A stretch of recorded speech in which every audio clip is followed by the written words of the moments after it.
बिस्मिल्लाहिर्रहमानिर्रहीम। अस्सलामुअलैकुम किसान भाइयों, उम्मीद करता हूँ कि अल्लाह के फजल करम से आप खैरियत से होंगे और चावल की काश्त फुल तैयारी के साथ शुरू कर चुके होंगे।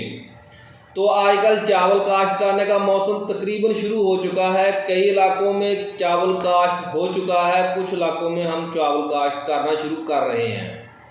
तो मैं आपको चावल में सही खादों का कौन सा कैसे इस्तेमाल करना है वो मैं आज आपके साथ थोड़ी सी डिस्कस करूंगा। उम्मीद है कि आप ये इसको वीडियो को फॉलो करेंगे और अपनी पैदावार में खातर खुदा इजाफा करेंगे। आपने पनीरी तो काश्त कर ली है, कोई भी किस्म की काश्त कर ली है, लेकिन मैं आपको पनीरी की इकसाम के बारे में नहीं बताऊंगा। आपको बताऊंगा कि आपने जब पनीरी मुंतकिल करनी है उस वक्त कौन सी खाद डालनी है और अपनी फसल की बढ़ोतरी कैसे करनी है। सबसे पहले जब आपने कद्दू करना है, कद्दू करने से पहले या कद्दू करने के बाद, तो आपने ज़रखेज़ प्लस एंग्रो की डाल लें, किसी और की डाल लें। आपने वो 2 बोरी फी एकड़ में डालनी है।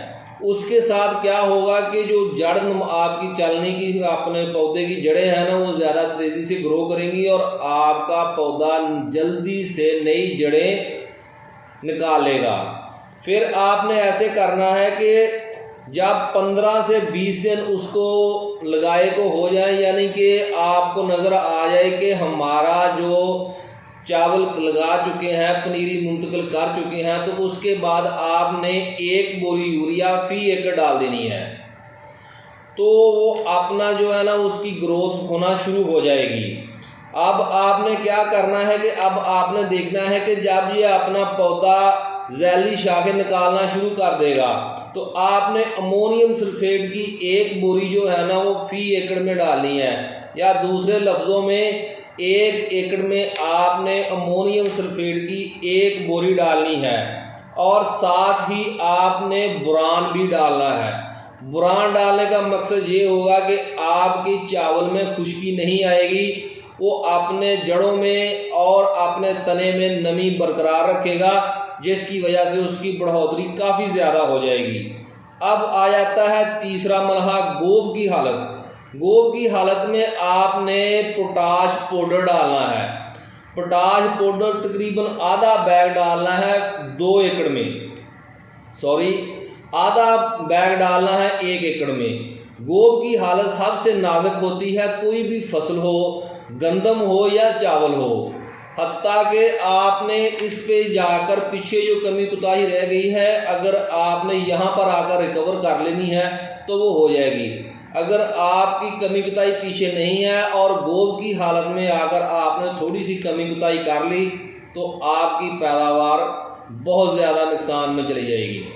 अच्छा, इसका फ़ायदा क्या होगा अगर आपने अपना जो है ना पोटाश पाउडर डालना है। पोटाश पाउडर का इसको होगा कि इसका फ़ायदा ये है कि आपके चावल का दाना लंबा होगा, वज़नदार होगा, जिससे आपकी पैदावार में काफ़ी ज़्यादा इजाफा होगा। एक दफ़ा फिर मैं रिपीट कर देता हूँ, ज़रखेज़ प्लस 2 बोरी चावल लगाते वक्त, फिर 15 से 20 दिन के बाद 2 बोरी यूरिया, 1 बोरी या कर लें या 2 कर लें। बेहतर है कि अगर ज़मीन जो है ना इतनी ज़्यादा पावरफुल नहीं है, ज़रखेज़ नहीं है, तो 2 कर लें, लेकिन वो भी 2 दफ़ा डालें, एकदम ना डालें। फिर आ जाता है आपके साथ बुरान। जब ये शाखें निकलना शुरू हो जाती हैं और साथ अमोनियम सल्फेट जब आ जाएगी गोब की हालत में, तो आपने इसे पोटाश पाउडर फ्लड करना है। यही खादें आपने इस्तेमाल करनी है और दूसरी खादों की तरफ आपने जाने की कोई ज़रूरत नहीं है। उम्मीद है कि ये आपको वीडियो पसंद आएगी। अगर पसंद है तो इसको लाइक और शेयर करना और मेरे चैनल को भी सब्सक्राइब कर लेना, ताकि आपका और मेरा राब्ता बना रहे और हम ऐसे ही ज़राअत में तरक्की करते रहें। अल्लाह हाफिज़।